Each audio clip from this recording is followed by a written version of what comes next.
எடுத்துக்க வீடியோ பண்ணுங்கடியா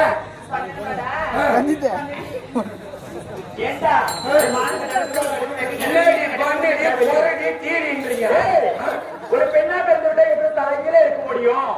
அச்சம் மடம் ஞானம் பயிர் பெறுத்து நான் குணங்களோட பெண் எது கட்டிங்காட்டி இருக்குது அச்சம் மட ஞானம் பைப்பு கொம்பாடு மோட்சம் பம்ப் செட்டு நெட்டு போல்டு பிளாட் எல்லாம் வச்சுக்கிறீங்க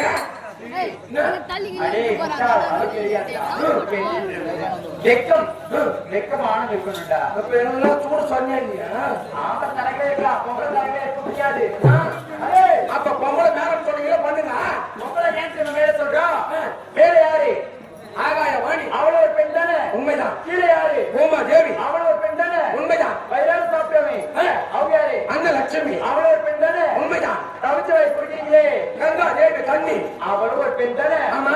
நம்ம கம்பெனி ஸ்ரீ பத்மாவதி நாடகம் மடங்கு ஒரு பொம்பளை பேர் இருந்து வந்தவை பார்த்து ஓடிடு. இப்படி வாயா. சரிதா? இந்த வசனம் உனக்கு யார் சொல்லி கொடுத்ததியா? எனக்கு தெரியுதா?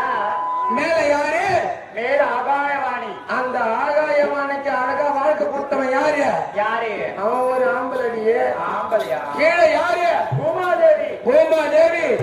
இந்த பூமி பாரம் தாங்க முடியாமல் போய் எம்பெருமா ஸ்ரீமன் நாராயணத்தில் முறையிட்டு இந்த பூமி பாரத்தை தீர்த்து அந்த பூமாதேவிக்கு வாழ்க்கை கொடுத்தவன் யாரு? அந்த பகவான் ஏழுமலையா சீனிவாசன். அவன் ஒரு ஆம்பளடி. ஆமாண்டி. குடிக்கிறமே தண்ணி கங்கா தேவி. இந்த பெண்களுக்கெல்லாம் சிறப்பு வர வேண்டும் என்று